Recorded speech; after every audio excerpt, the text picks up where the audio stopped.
The purpose of today's presentation is to provide an independent and unbiased view of various ERP delivery options, to understand the spectrum of hosted versus on-premise ERP solutions, and to understand the pros and cons of SaaS versus on-premise ERP models.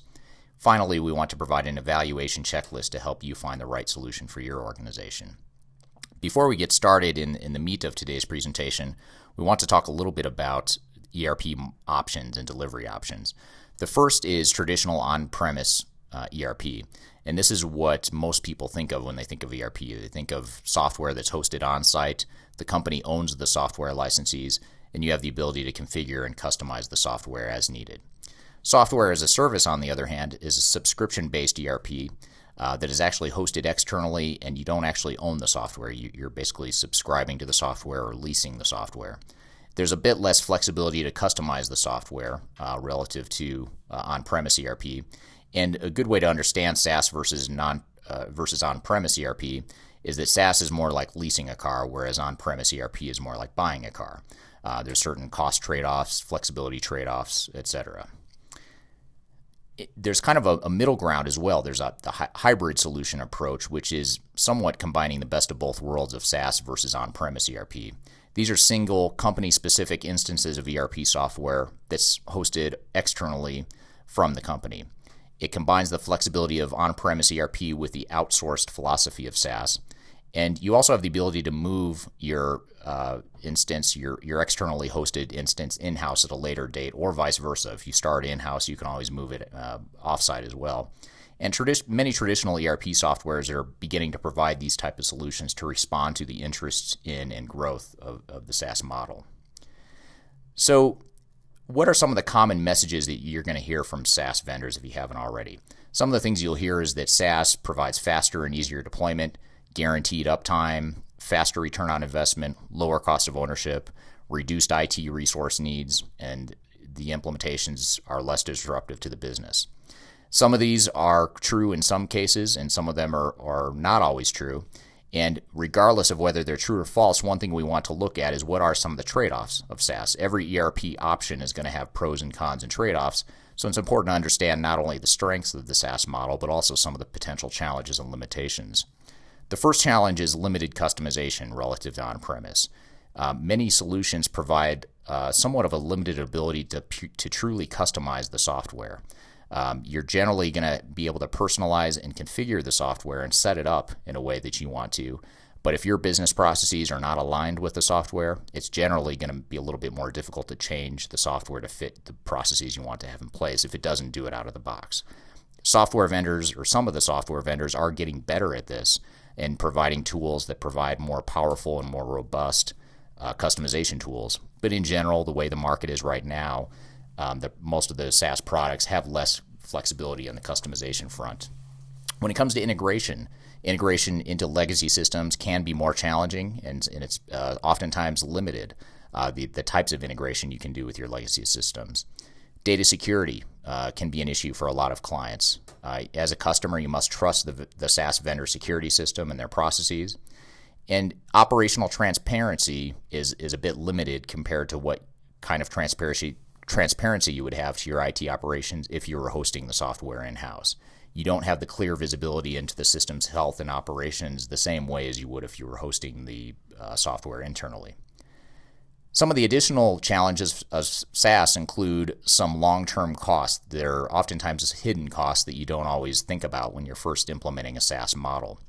One is additional fees for extra bandwidth and storage. So as your company grows, or as you look for more storage or more speed in the performance, you are going to pay more for it. And annual SaaS subscription costs are generally going to be higher than the annual maintenance fees you would pay for the on-premise software. And even if you do find that in the short term, at least, let's say 3 to 5 years out, you're going to pay less for the SaaS software itself than you might with an on-premise ERP solution, it's important to remember that software licensees represent less than 25% of the total cost of ownership of a typical ERP implementation. And this is based on Panorama Consulting's research of over 1,300 different ERP implementations across the globe. So it's a very quantifiable metric that we look at. And so even if you could save some of the cost of that 25%, you still have the other 75% that are related to the business processes, the people, the organizational change, project management, etc. And then finally, business complexity. SaaS can be challenging when expanding to multiple departments, multiple geographies, multiple sites, and if you're a large corporation, some business complexity can create somewhat of a misalignment between what your company needs and what SaaS software can do for you. Some of the cost savings of a SaaS model may not be as evident in complex deployments, and many of our clients find that SaaS will actually be more expensive for them and more costly if you look at the total cost because of that misalignment between the complexity of their business and the relative simplicity of some of the business processes and functionality of SaaS software.